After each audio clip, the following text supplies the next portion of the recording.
मित्रों, मैं S K Chaudhary smart vision academy से आपको स्वागत व अभिनंदन करता हूं। और इस कोरोना के दौर में आपको घर में बैठे बैठे कुछ प्रश्नों से रूबरू कराता हूं जो हमारे आने वाले कंपटीशन में एक महत्वपूर्ण भूमिका अदा करेंगे। तो आप इस प्रश्न को देखें कि यह प्रश्न को हम किस प्रकार से हल करते हैं और उसमें क्या क्या खूबियां हैं, इसको आप देखें। प्रश्न है, निम्नलिखित यूरोपीय यात्रियों में कौन सर्वप्रथम भारत आया? तो इसमें हमें ये देखना है, आपके ऑप्शन में है फ्रांसीसी है, डच है, अंग्रेज है, पुर्तगाली है या पुर्तगीज भी कहते हैं इन्हें। तो इस तरह से अगर हम देखें, वास्तव में हमारे यहाँ भारत में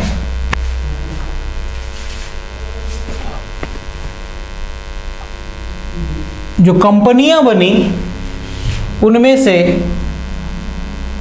सर्वप्रथम की बात करें तो भारत में सर्वप्रथम पुर्तगाली आए और इन्होंने 1498 ईस्वी में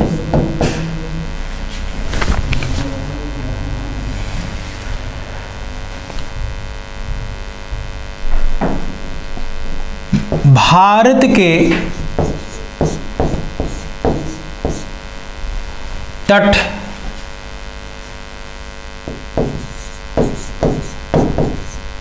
केरल राज्य में स्थित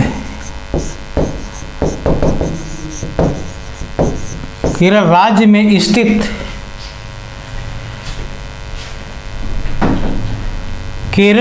में स्थित कालीकट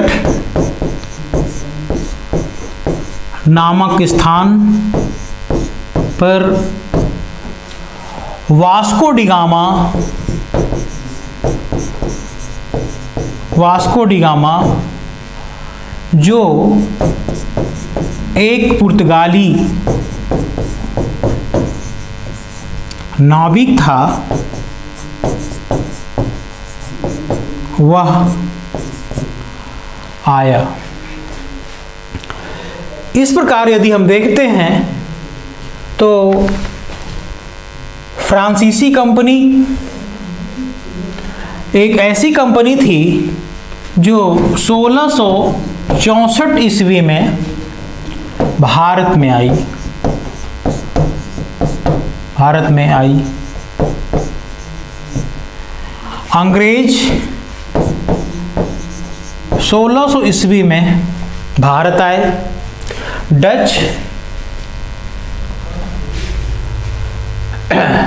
डच कंपनी 1602 ईस्वी में भारत आए और डचों ने अपना पहला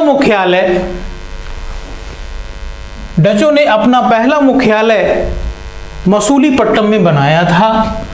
यद्यपि फ्रांसीसियों की बात करें तो फ्रांसीसियों ने अपना भारत में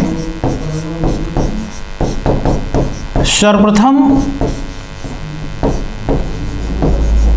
मुख्यालय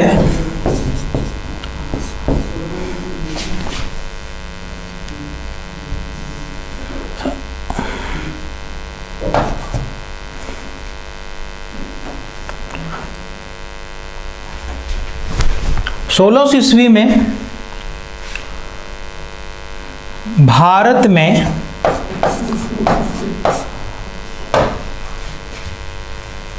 अपना सर्वप्रथम मुख्यालय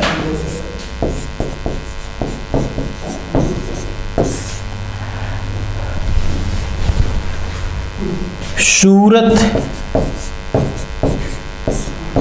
में बनाया था। मित्रों, इस प्रकार हम फ्रांसीसियों को देखें, फ्रांसीसी और अंग्रेज ये दोनों सूरत में सर्वप्रथम अपनी कोठी स्थापित किया था।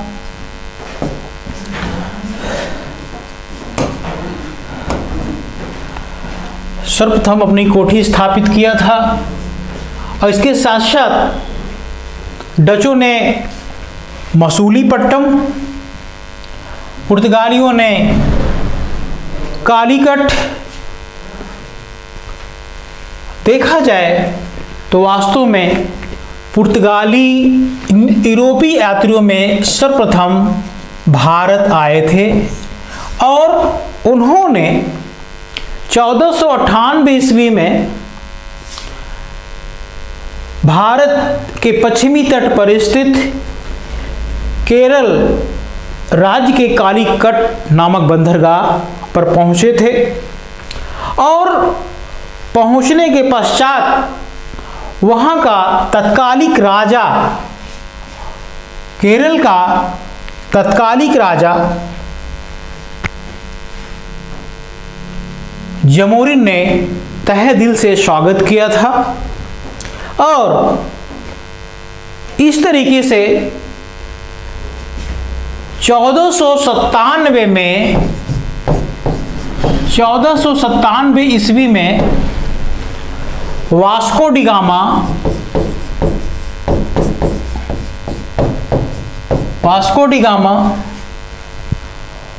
पुर्तगाल की राजधानी लिस्बन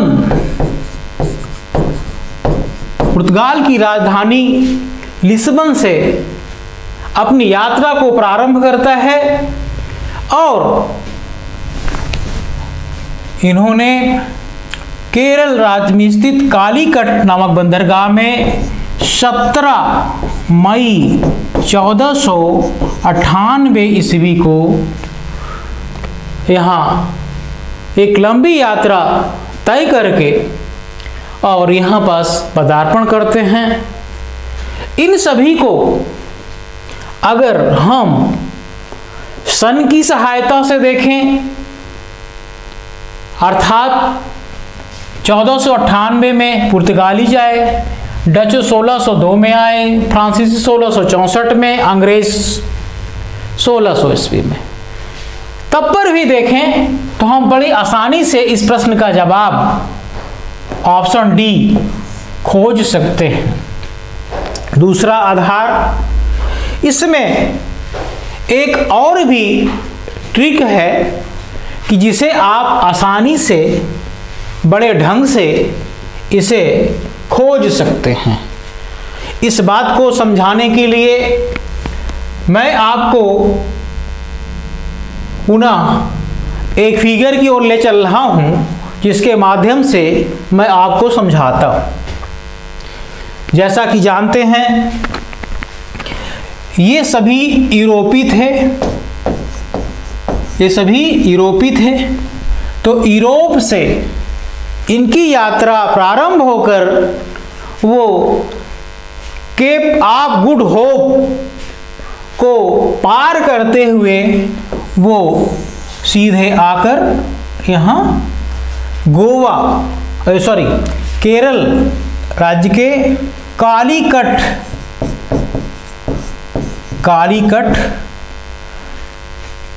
जहाँ के राजा थे जमोरिन, यहाँ 17 मई 1498 को वास्को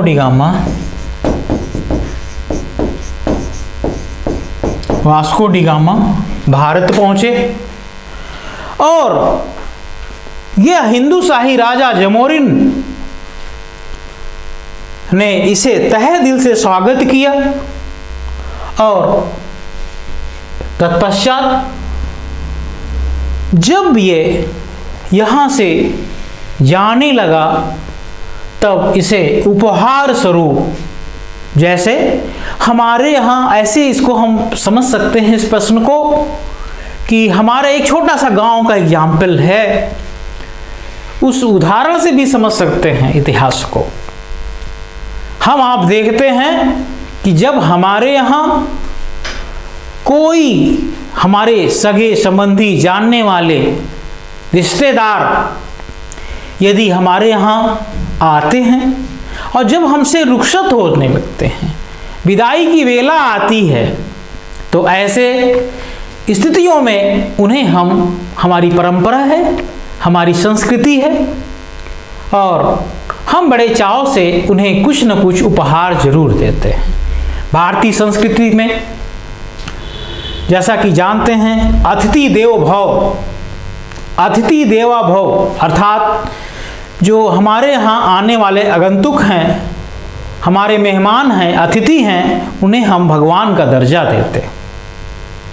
इस तरीके से ऐसे समझ सकते हैं कि जब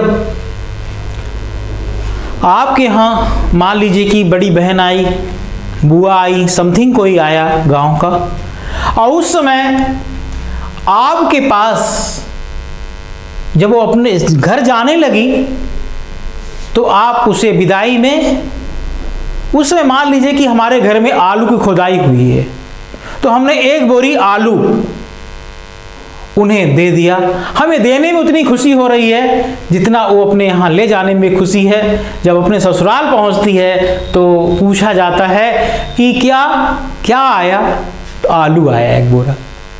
तो ऐसी स्थितियों में हमारे एज इट इज इतिहास में देखें, जैसा कि जानते हैं यूरोप जो देश है, अगर इसको हम ग्लोब के माध्यम से देखें तो जैसे जैसे ये आपका नॉर्थ पोल है, ये साउथ पोल है, ये इक्वेटर है, और इक्वेटर से जैसे ही हम पोल की ओर बढ़ते हैं वैसे ठंड का प्रदेश पड़ता है। तो उस प्रकार यूरोप यहाँ स्थित है जो एक ठंड प्रदेश है, ठंड प्रदेश है, और वहाँ की हमारे यहाँ भारत 23.5 डिग्री अक्षांश पर स्थित है, जो इक्वेटर से थोड़ा सा अलग है। जहाँ असल में बात यह है कि जब सूर्य की प्रकाश सीधे इक्वेटर पर पड़ती है, भूमध्य रेखा पर पड़ती है, तो वहाँ सर्वाधिक गर्मी होता है। जब सर्वाधिक गर्मी होगा सर्वाधिक वर्षा होगा, सर्वाधिक वर्षा होगा तो वहाँ पास लेटराइट मिट्टी पाई जाती है। इस तरह से हम ये देखें कि भारत या एशिया एक गर्म प्रदेश है, जबकि यूरोप एक ठंड प्रदेश है। जहाँ ठंड प्रदेश होता है वहाँ प्रायः मसालों का उत्पादन नहीं होता है, गर्म प्रदेश में मसालों का उत्पादन होता है। जैसा कि हमने अभी आपको एक एग्जाम्पल के गांव से बताया, उसी प्रकार जब वास्को डी गामा हमारा मेहमान के रूप में भारत आया तो हिंदू शाही राजा जमोरिन ने उसे तहे दिल से स्वागत किया, और स्वागत करने के पश्चात उन्हें जब रुखसत होने की समय आई तो उन्होंने अपने उपहार स्वरूप उसे मसाला और जड़ी बूटियां प्रदान की। मसालों के यूरोप में बहुत ही अत्यधिक मांग थी, क्योंकि वो ठंड प्रदेश था, वहाँ प्रायः मांस उबालकर नमक से खाया जाता था। जब अगर उसमें मसाला मिल जाए तो क्या बात है। इसलिए वहाँ मसालों की बहुत ही अधिक डिमांड थी। एक डेटा के अनुसार, एक आंकड़े के अनुसार,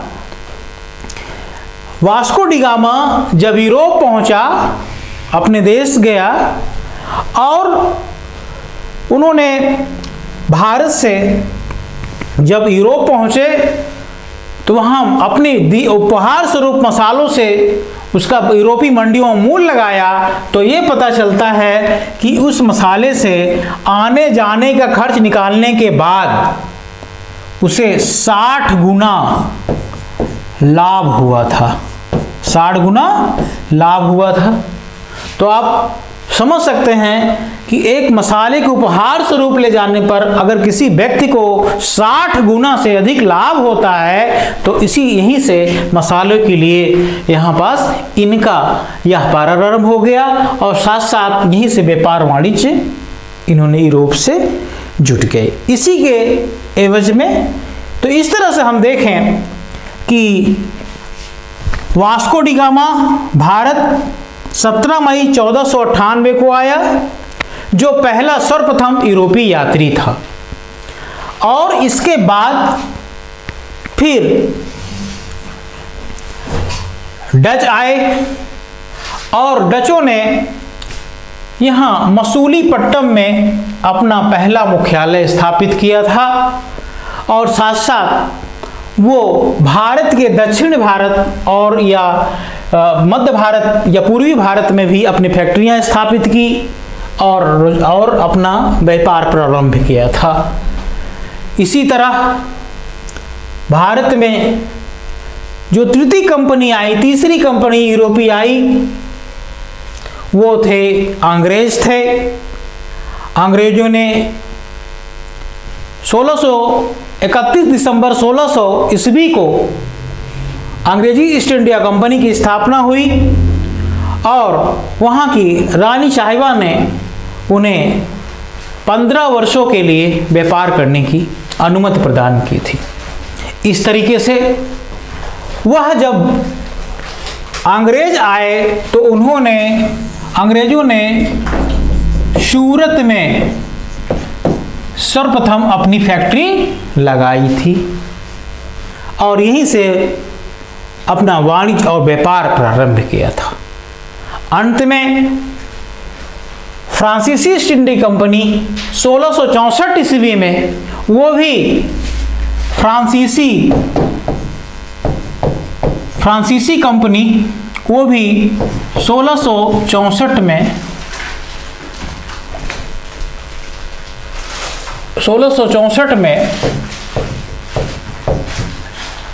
भी सूरत में ही अपना मुख्यालय बनाया था। तो एक तरह से अगर देखें कि फ्रांसीसी कंपनी भी सूरत में और अंग्रेजी कंपनी भी सूरत में ही अपनी कंपनियां स्थापित की थी। इस तरह से आपको क्लियर हो गया होगा कि वास्तव में हमारे यहाँ अगर हम देखें कि अब प्रश्न पे सीधे फिर देख लीजिए।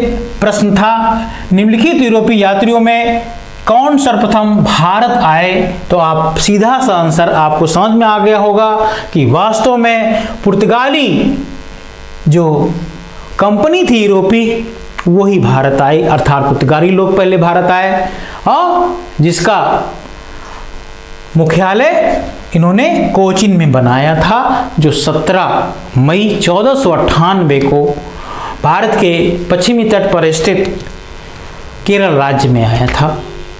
तो इस तरीके से इस प्रश्न का आपको जवाब यही मिल गया मित्रों।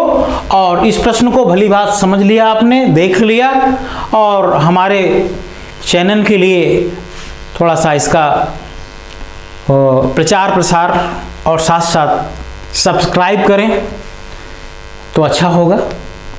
फिर आपको दूसरी विधा में हम फिर मिलते हैं।